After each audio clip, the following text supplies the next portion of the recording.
Retrouver le désert, c'est renouer avec la solitude, la vraie.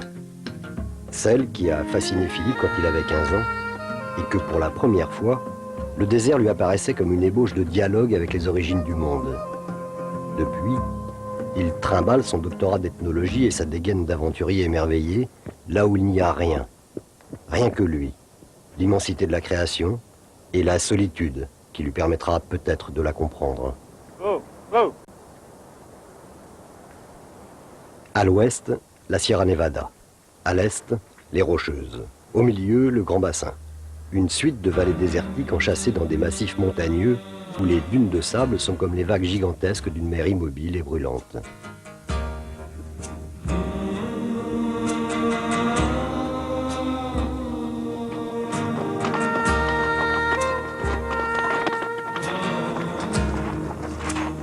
Très haute vallée entourée de sommets qui culminent à 4000 mètres et bloquent ainsi toute précipitation de pluie, ce désert est un des plus secs qui soit.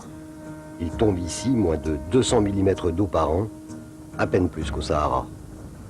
De temps en temps, on trouve une activité volcanique comme ici. Ça, c'est un volcan, le Ouhébé, qui a un cratère de 8 km de diamètre. Et si ces montagnes et ces volcans n'existaient pas, le désert n'existerait pas non plus. Marcher pendant plus d'1 millier de kilomètres à raison de 50 par jour. Philippe n'a qu'une autonomie de 2 litres d'eau. Il sait que ses chevaux auront toujours soif avant lui et que chaque jour, il lui faudra trouver un point d'eau. Si les cartes sont justes, si les sources et les nappes ne sont pas taries, il trouvera l'eau au sortir des vallées, toujours au sud-est, et tous les 50 km environ. Juste la distance d'une étape quotidienne. Des traces de rattlesnake, c'est-à-dire de crotal. Et d'après la taille des empreintes, c'est un serpent qui doit être à peu près grand comme ça. C'est quand même le seul endroit du monde où le serpent vous prévient. Puisqu'on dit serpent à sonnette, il a une sonnette, ça fait un bruit de grillon. Ça fait tac tac tac tac tac tac tac tac. Avec un peu de chance, il est dans le buisson.